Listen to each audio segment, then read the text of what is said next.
Mortal Kombat 1 serves as a reboot and a sequel all at once, where new and familiar fighters join the fray to participate in Mortal Kombat, but which combatant on the roster came out of the conflict with the most kills? It's a tornado.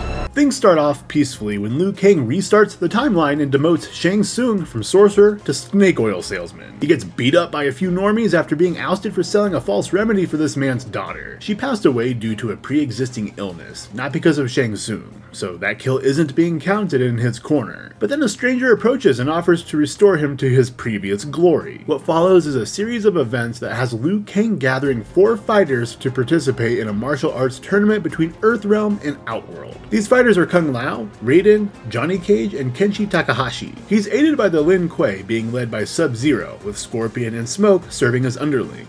Liu Kang takes them all back to train for the tournament so he can determine who will be the lone champion to represent Earthrealm. Raiden proves himself the most adept and defeats his contemporaries, which earns him the power of lightning. They finally cross into Outworld to begin the pleasantries, and over the course of 2 days, Raiden fights and defeats each challenger, which consists of Li Mei and Reiko on the first day. The second day begins with Raiden defeating 3 named fighters off screen, then defeating Kitana, and finally Outworld's champion, General Shao. However, behind closed doors, Shao is urging Sindel to act against a prophecy told to them by a local sorcerer, which says Liu Kang intends to conquer Outworld. She refuses to act unless presented with evidence indicating that is his true intent. Meanwhile, Liu Kang is warned by Geras that Shang Tsung is defying the measly destiny Liu Kang laid down for him. He's gaining his old powers back and has infiltrated Sindel's court. This leads Liu Kang to assign his fighters to find Shang Tsung and kidnap that no good son of a bitch. Using a specially made Shang Tsung compass, they find him extracting bone marrow from Baraka, who gets aggro and becomes responsible for the first 2 kills of the game. After a brief scuffle, Kenshi convinces Baraka they are there to capture Shang Tsung and are not aiding him, so Baraka escorts the fighters to Shang Tsung's lab where they find him standing over Melina along with Rain and Tanya. After some combat, Kenshi goes to check on Melina, who they discover is showing signs of Tarkat, the same disease that's devastating Baraka. Their attempts to restrain her fail, and that leads to Kenshi losing his eyes, so Shang Tsung takes matters into his own hands and injects Melina with a serum to subdue the disease.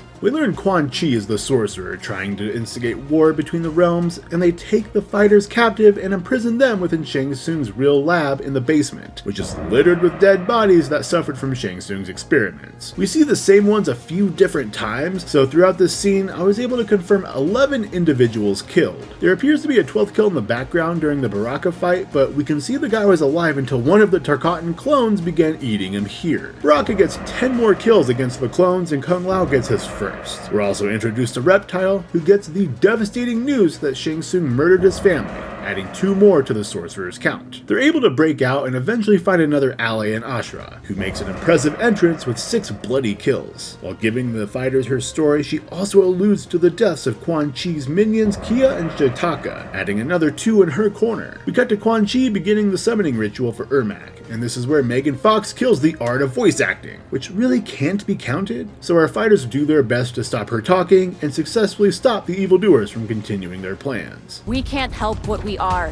That we feed on blood doesn't make us evil. Kenshi gets his daredevil powers finally, and using his sword Sento is able to defeat Ermac, so they can take Quan Chi captive, but they don't keep him for long and lose him back in the city when they're forced to fight against the Outworlders. No one else dies here, and they make it back to Earthrealm to prepare for war, while Liu Kang talks to Geras about an individual interfering with his plans for peace during this timeline. He sends the Lin Kuei to Shang Tsung's fortress to destroy his soul stealers and take the sorcerer captive, but Sub-Zero is showing signs of treachery that make Scorpion and Smoke nervous. It's not long before they see combat, with Natara flying in and Ermac arriving afterwards, but named characters stay alive for now, and Sub-Zero spills his first blood further into the fortress when he stealth kills a rando. Smoke stays outside to keep an eye on things while the other 2 stalk Quan Chi until Shang Tsung shows a smug face, which prompts an attack. They handle both sorcerers easily, and Sub-Zero is seconds from a killing blow to Shang Tsung, but General Shao's soldiers interrupt and subdue the 2 warriors. Seeing through his dissatisfaction with things, Shang Tsung offers Sub-Zero freedom from Liu Kang, and power that would make the Lin Kuei a force to be reckoned with. He takes the deal after Shang Tsung demonstrates the power he wields with the dragon army. Scorpion is hella mad about his betrayal, and hella sad to learn his brother let their dad die. But since he didn't kill him directly, Sub-Zero will remain at 1 for now. Scorpion goes on a bit of a tear here and quickly dispatches 4 of Xiao's men violently. He fights more named characters and destroys a few of Shang Tsung's statues before he meets up with Smoke outside. He's able to defeat Sub-Zero and escapes the castle before we cut to Liu Kang, learning that the woman who is elevating Shang Tsung and Quan Chi somehow infiltrated their timeline from another one. He sets out to inform Sindel of the treachery going on, but Xiao's men are there to try to prevent that. Motaro abruptly kills one dude Wookiee style, whereas Reiko shows his might with 2. They're eventually subdued, and Liu Kang confronts Sindel and escorts her to Shang Tsung's lab, where she witnesses the atrocities of the sorcerer. But Xiao is there to greet them, and absorbs Garrus, Melina, Katana, and Tanya using the Amulet of Shinnok. Fighting ensues, and at one point Liu Kang uses his fire to ward off some of Xiao's men, and Sindel brings the ceiling down between them, but it doesn't appear that any die there. Xiao brutally kills a couple of Sindel's people before he turns his attention towards her and gets his ass whooped. They quickly bring back the combatants that were absorbed within the amulet and begin their infiltration of the fortress. 3 different fighters earn kills here, with Katana nabbing 2. Melina matches her sister with 2 as well, and Scorpion gets this awesome kill from the rooftop. The group splits up with a chunk of them heading into combat, which definitely means kills are earned here, but we can only count what we can see, so nothing will be attributed to our fighters unless it's directly confirmed. Melina takes on Ermac, and upon defeating him, allows her father's soul to take over the body and become an ally. They locate the 2 sorcerers, and Melina Oscar baits them with her acting, pretending she helped depose her mother so Xiao can take the throne. This allows enough time for her friends to surround them and stop their plans. Not convinced he's defeated yet, Shang Tsung smugly tells Liu Kang to meet Damashi, the sorcerer that elevated him in this timeline, only to find out it was a much stronger Shang Tsung from another timeline that masterminded everything. He intends to exterminate life within this one and merge the 2 timelines together where he is ruler. He belittles this version of himself and Quan Chi, which forces an alliance with Liu Kang. This leads to a large brawl between both timelines' combatants that ends with Dark Sindel defeating and gravely wounding her counterpart. She gets her final words in before succumbing to her wound, and Sindel gets a kill off of Sindel. Jared absorbs her soul so she can live on within him, and they discuss the possibility of other timelines joining the war. Garrus reveals Liu Kang can gain his old power back and use the hourglass to search for other timelines. While he does that, the other combatants begin their assault on Shang Tsung's army in order to destroy their portals before they can be used. They need to battle dark versions of major characters, and the only 2 that appear to die are Reiko and Shao Kahn at the hands of Shang Tsung. Afterwards, we cut over to Liu Kang, who confirms other timelines exist by bringing his katana into this timeline. Together, they summon powerful allies to help scheme against the more evil Shang Tsung, who pops up with a new plan to destroy this timeline and Liu Kang and then conquer the other ones.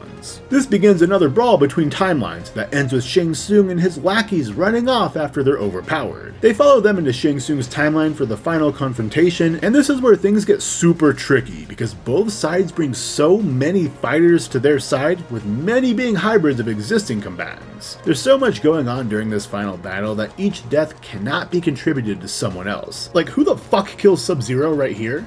Or who is responsible for flinging all these people off aside from Raiden getting 2? It can also change depending on who is chosen as the final fighter before this conflict, but Liu Kang makes the most sense narratively, so I went with him. The battle begins and Kenshi rings in the first confirmed kill when he boots Reptile into the glowing pit of despair, while Raiden one-ups him with 2 kills on the other side. Katana gets 2 more kills right as Liu Kang rings in his first 2.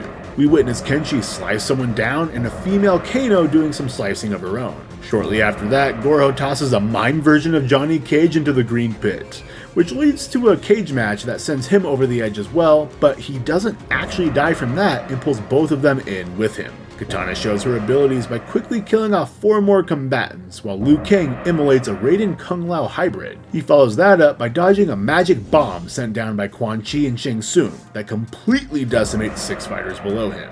Liu Kang is then bum-rushed by a team of 4 Melinas that prove it's a mistake to try to mess with Liu Kang. Good versions of the 2 evil sorcerers attempt to assist, but they lack the strength to match their evil counterparts and fall victim to their twins. Finally, 2 Liu Kangs meet the sorcerers face to face to defeat them once and for all, and after an epic fight, Liu Kang ends both of these versions of Shang Tsung and Quan Chi. With Shang Tsung eliminated, this timeline begins to collapse, so everyone still alive heads back to their timeline. It ends with Liu Kang leaving to help Scorpion and Smoke with their new clan, and Johnny Cage talking about a movie he's making about it all. But the epilogue has one final kill for us, as a Titan version of Havoc looks upon the devastation caused by the battle and crushes the head of a barely alive Jax to finally get on the board. If you enjoyed this video, consider giving me a like and hitting that subscribe button, otherwise, Your soul is mine. there were an insane amount of kills in this game, especially during that final battle. Unfortunately, so many of those cannot be attributed to a combatant, which means they were left uncounted. I was still able to count 90 kills in all, with Liu Kang climbing the ladder at the end there to take 3rd place at 9 kills. Above him in 2nd place sits Baraka with 12. He made an exit from the game pretty early on, but when he's on screen he is brutal against his enemies. And predictably, the main villain took 1st place with 22 kills. Shang Tsung continues to prove why he's a fan favorite when it comes to Mortal Kombat villains. He's a cunning and smug asshole, with zero regard for any life but his own. Thanks as always for watching. I'm King Deschain, signing off for now.